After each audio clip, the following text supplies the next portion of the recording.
Kia ora everyone, my name's Harry McPhail and I'm going to give you a tour of the EPOD that we've done for Tanui.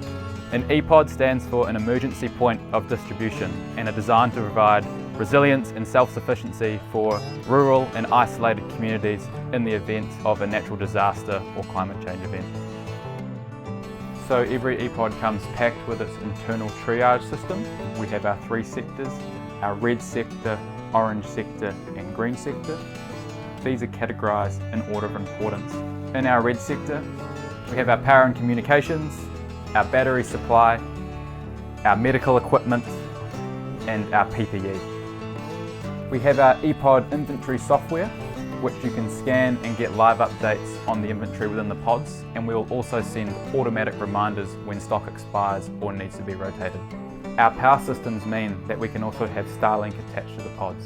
Many of our pods do have this capability, which means that you can connect to the internet and comms equipment during an emergency situation. We have our communications hub, which has got our long-range VHF radios, which can be utilised inside the management hub. So in addition to our technical VHF radios, we also go old school and include things such as your more traditional AM/FM radios, which can be utilised in an emergency situation. We also have our premium jump start packs, which can be used to jump start vehicles. We provide an end-to-end resilient solution for communities, and as part of that we want to make sure that each community has training and good infrastructure to ensure that they are effectively utilised.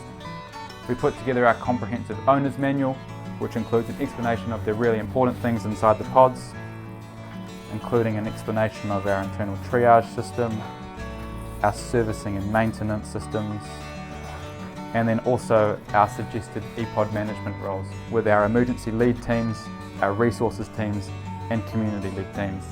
This is to ensure a cohesive and structured response to emergencies and disasters. We have our Honda generators. This is our Honda EU70, which is capable of powering a large classroom or school, and we have our smaller personal generators which can be given out to the communities. Down here we have our 45 bar Husqvarna chainsaw with a diesel generator and a gas bottle for our barbecues. On the front of the pods we have our emergency locator beacons which are fixed, which can be utilised in the event of an emergency.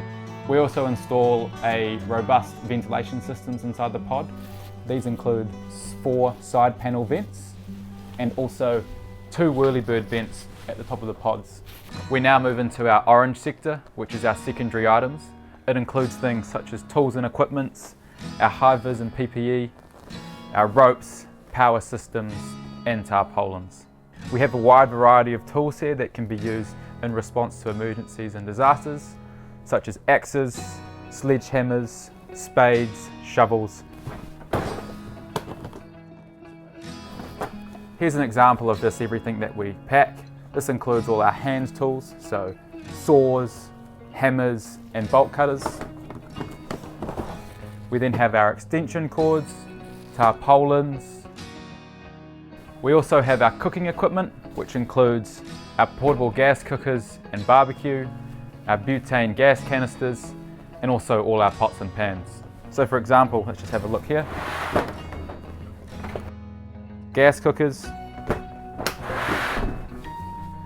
We also include all our cutlery as well here, so everything that you need for cooking is all in one sector.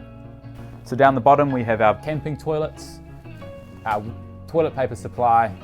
In this pod we have got 4 bucket toilets which can be used in an emergency situation. We then move into our green sector, which includes all our bedding equipment. These include things such as camping stretchers, sleeping bags, blankets. So here's all our sleeping bags. All the sleeping bags are vacuum packed and vacuum sealed and put away. In here we have 15 sleeping bags.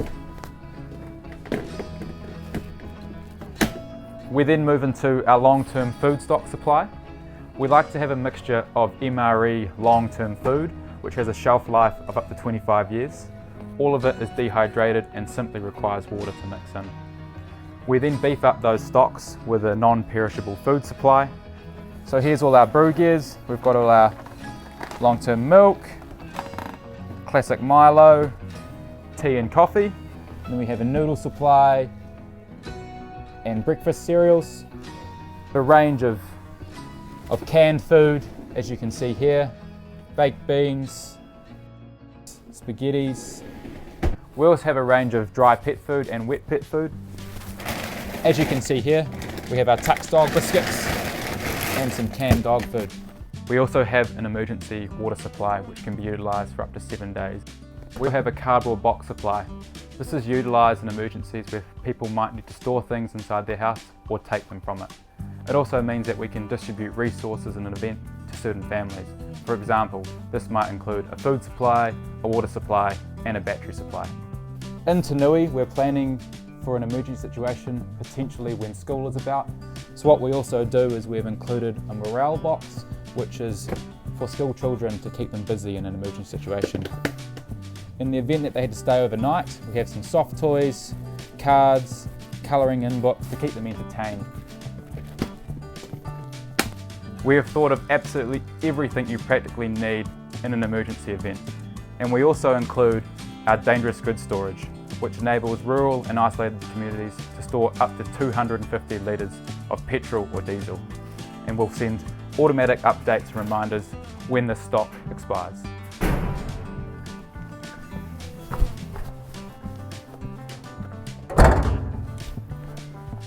We supplied defibrillators as part of our project, and we've attached it to the side of this rural firefighting station to ensure that it has accessibility outside of our EPODs.